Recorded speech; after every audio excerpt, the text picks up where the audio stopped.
உனக்கு எவ்வளவு திமிரு இருந்தா ஆளை விட்டு அடிக்க வச்சு குதிரையில கட்டி எடுத்து இவ்வளவு தூரம் கொண்டு வருவேன். அன்னைக்கு நீ எங்களை தள்ளி விட்ட, பதிலுக்கு நாங்க உன்னை தள்ளி விட்டோம். அத்தோட விட்டுட வேண்டியதுதானே. நீ விரிச்ச வலையில நீயே வந்து மாட்டிக்கிட்டே பாத்தியா?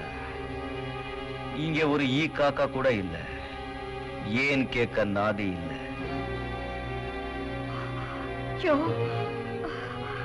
என்ன ஒண்ணு செஞ்சிடாதயா. நான் என்னமோ ஆத்திரத்துல தெரியாம இப்படி பண்ணிட்டேன். கைத்துல கட்டி என்ன இவ்வளவு தூரம் எடுத்துட்டு வந்திய, என் உடம்புல எவ்வளவு அடிபட்டு இருக்கும். கட் அவுக்க முடியாம நான் எவ்வளவு தூரம் ஓடி வரலடே. உன்னை கட்டி பிடிக்கிறதுக்காகத்தான் இடம் தேடி இவ்வளவு தூரம் ஓடி வந்திருக்கேன். இது எப்படி இருக்கு? நான் ஒரு பொம்பளை பிள்ளையா? ஓ, இப்படி ஒண்ணு இருக்கோ? ஆமாயா. ஏதாவது ஏழபடமா பண்ணிடாதயா ப்ளீஸ். நெருப்போட விளையாடுறதுக்கு முன்னாலே அதை பத்தி நீ கொஞ்சம் யோசிச்சு பார்த்திருக்க. இப்ப நீ என்ன பண்ற? எந்த கையால என்ன கட்டி எடுத்துட்டு வந்தியோ அதே கையால என்ன கட்டி அணைச்சுக்கிறேன். என்ன விட்டுடியா? உன் காலை பிடிக்கிறேன். நான் பண்ண தப்புக்கு வேற எந்த தண்டனை வேணும்னாலும் கொடு. ஆனா எனக்கு எடுத்துடாதயா.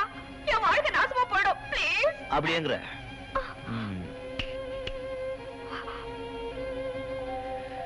தனியா மாட்டிக்கிட்ட உன்கிட்ட என் வீரத்தை காட்ட நான் விரும்பல. பொழைச்சு போ. இனிமே என்கிட்ட இந்த மாதிரி விளையாடின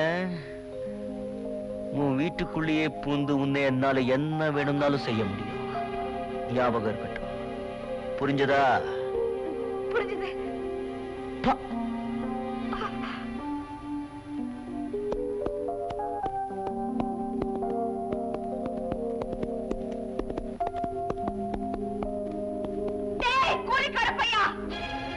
என்னடா முறைக்கிற? நீ சரியான ஆம்பளையா இருந்தா என் வீட்டு வாசப்படி தாண்டி வந்து என்ன தொடு பார்க்கலாம்.